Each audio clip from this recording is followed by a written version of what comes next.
बिस्मिल्लाहिर्रहमानिर्रहीम, अस्सलाम वालेकुम। Welcome to Seema Kashif vlogs. कैसे हैं आप सब लोग? उम्मीद है कि बिल्कुल खैरियत से होंगे भाई।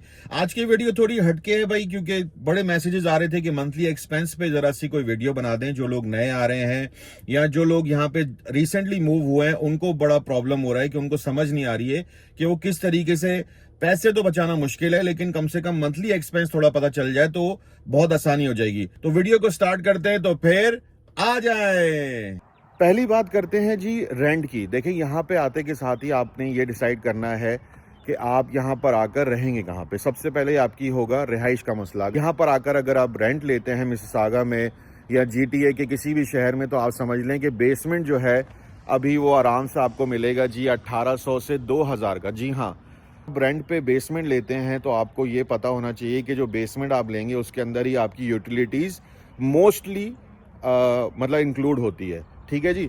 लेकिन हो सकता है कि वो इंक्लूड ना हो, तो आपको 30% 40% जितना भी लैंडलॉर्ड से आपकी बात हो, फिर वो आपको देना पड़ता है रेंट के ऑन टॉप। आप जब इमिग्रेशन पे यहाँ पे आते हैं कनाडा में, तो सबसे पहले जो गवर्नमेंट आपको फैसिलिटी देती है वो ये है कि यहाँ पर 12वीं तक जो है बच्चों के स्कूल फ्री है।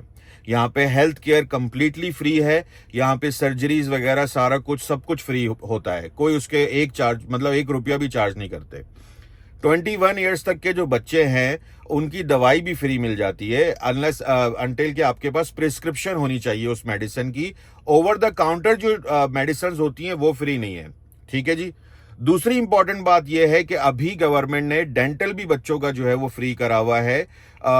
Under the age of 12 I think जो है वो फ्री है। ओवर 12 जो है वो फ्री नहीं है जी। जब आप कनाडा आ रहे हैं तो ऑब्वियसली अगर आप डॉक्टर हैं या आप इंजीनियर हैं या आप जो भी हैं, यहाँ पर आने के बाद आपको दोबारा से अपनी डिग्री को जो है रिफ्रेश करना पड़ता है, यहाँ के कोर्सेज करने पड़ते हैं। तो उसके दौरान आपको और जॉब्स करनी पड़ती हैं। और यहाँ पे अभी मिनिमम वेज है तकरीबन 16.5-17 के करीब आपकी मिनिमम वेज है ऑन्टेरियो में। तो उधर आपका जो है, अगर आप 38 आवर्स 40 आवर्स वीक के करते हैं तो आप समझ लें कि आपका महीने के कितने पैसे बन जाएंगे, उसी हिसाब से आप लगा लें। क्योंकि यहाँ पे टैक्स वगैरह भी कटता है, काफी चीजें कटा के जो आपको पैसे मिलते हैं। अब उसमें जो मर्द हजरात हैं भाई, वो ऑब्वियसली कुछ और भी कर सकते हैं, चीजें कर सकते हैं। क्योंकि अगर आप वाइफ के साथ आ रहे हैं, बच्चों के साथ आ रहे हैं और वाइफ आपकी जॉब करना चाह रही है आपके साथ, तो ये जहन में रखिएगा कि अगर दोनों मिलके काम करेंगे तो फिर दोनों की जो सैलरी है अगर उसी हिसाब से मिल रही है तो फिर 6000 4000 5000 के करीब आपका बजट बन जाएगा। जब ये बजट बन जाएगा तो फिर आपको एहसास हो जाएगा कि हाँ यार, मैं कहाँ पे मुझे बचत हो रही है, कहाँ मैंने पैसे खर्च करने और कहाँ मैंने पैसे बचाने। अच्छा जी, कुछ अरसे के बाद ही ना, जब आप अप्लाई कर देंगे हर अपने कार्ड्स वगैरह के लिए, सोशल इंश्योरेंस नंबर होता है यहाँ पर जिससे आपका क्रेडिट डेवलप होता है, वो बहुत इंपॉर्टेंट है, वो मैं बताता हूँ अभी आपको। अच्छा, उसमें सिनेरियो क्या होता है कि आप जब बच्चों को अपना फाइल कर देते हैं ना सीआरए के थ्रू, तो वो आपका चाइल्ड टैक्स बेनिफिट शुरू कर देते हैं। तो शुरू शुरू में जब आप आते हैं और 3 बच्चे हैं आपके, तो समझ लें कि 1500 1600, अगर अंडर द एज ऑफ 18 बच्चे हैं आपके, तो इतने पैसे बन जाते हैं। $1500-1600 आराम से आपको गवर्नमेंट देती है मिनिमम। ये आपका बन जाता है सिनेरियो। तो आपकी सैलरी प्लस बच्चों के पैसे स्टार्टिंग में अगर आप सबको यूटिलाइज कर लेंगे तो आपका खर्चा पानी आराम से निकल सकता है। अपने एक्सपेंसेस को कम रखें, रेस्टोरेंट्स और ये सारी चीजों को जितना हो सके कम रखें, ताकि आपके ऊपर कोई बर्डन ना आए जी। रेंट के बाद जो आपका मेन आपका जो एक्सपेंस है ना, वो है आपकी ग्रोसरीज का। अगर आप कॉस्को से मेंबरशिप लेते हैं तो तकरीबन उनकी मिनिमम मेंबरशिप है $60 की या $50 की सालाना, जो उनकी सबसे लोवेस्ट मेंबरशिप है। अगर आप वो ले लेते हैं तो उससे फायदा ये होगा कि आप बल्क में सामान ले आएंगे सारा के सारा, जो कि मतलब जिसमें ऑयल हो गया, जिसमें आपकी मतलब काफी सारी चीजें हो गई। लेकिन रोजमर्रा की जो चीजें, दूध हो गया, ब्रेड हो गई, वो आप यहाँ पे देसी स्टोर बहुत ज्यादा कंपैरेटिव है, बहुत ज्यादा प्राइसेस उनके डिफरेंट है सबसे। तो ये आप फाइंड आउट कर सकते हैं कि आप किस एरिया में और किस एरिया का लोकल ग्रोसरी स्टोर जो है वो आप यूज कर सकते हैं। दूसरी चीज, आप वॉलमार्ट यूज कर सकते हैं, आप नोफ्रिल यूज करते हैं, आप फ्रेश को यूज कर सकते हैं, depending on the area where you are.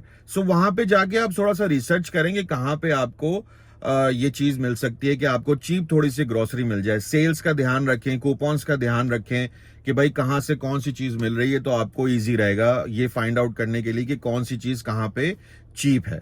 लेकिन अभी के हिसाब से ना जो ग्रोसरी है मतलब हम 5 लोगों की अगर बात करें, 3 बच्चे, हस्बैंड वाइफ की, तो ग्रोसरी जो है वो वीकली ग्रोसरी आप लगा लें कम से कम $400 से $500 वीकली तो है कम से कम। मतलब इतने पैसे तो आपके आराम से लग जाएंगे। ये जस्ट इन ग्रोसरीज है, इसमें कोई आउटसाइड आपका रेस्टोरेंट शामिल नहीं है, क्योंकि रेस्टोरेंट्स में जाना ही आजकल जो है $200-250 आपका आराम से निकल जाता है। एक टाइम की सिटिंग में आपको बता रहा हूं, आराम से $150-200 की सिटिंग होती है एक डिनर अगर आप बाहर करते हैं तो ये चीज आपने जहन में रखनी है कि मैं जो बात कर रहा हूं वो सिर्फ और सिर्फ ये कर रहा हूं कि जो ग्रोसरी आप लोग ले रहे हैं वो वीकली $500 तक की ग्रोसरी है। तो आप उसी से हिसाब लगा लेंगे, 2200 की आपकी ग्रोसरी कम से कम आपकी ये आएगी।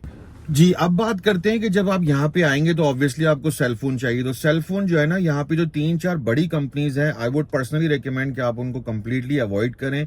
जो उनकी सिस्टर कंपनीज हैं, जो उनकी सेकंड कंपनीज हैं, जैसे फाइडो है, जैसे और दूसरी इस तरह की कंपनीज आप सर्च कर सकते हैं। तो आप उसमें मालूम करें कि आपको जो है किस तरीके के वहां पे पैकेजेस वो दे रहे हैं। यानी मैं अगर आपको समरी बताऊं ना, कम से कम राइट नाउ आपका रेंट, आपकी ग्रोसरी, आपकी गाड़ी, आपका इंश्योरेंस, आपका पेट्रोल, जिसमें और कुछ भी शामिल नहीं है, उसके लिए आपको मिनिमम $5,500 से $6,000 आपको कम से कम आपका ये ब्रेक इवन का खर्चा है अगर आप कनाडा मूव होना चाह रहे हैं, स्पेशली GTA में, जिसमें सारे ये शहर आते हैं, मैंने आपको बताया हुआ है। क्योंकि महंगाई जो है ना अभी उरूज पे है और बहुत ज्यादा जो है यहाँ पे जॉब की जो है ना बहुत किल्लत हुई हुई है, बहुत ज्यादा जॉब की किल्लत हुई हुई है।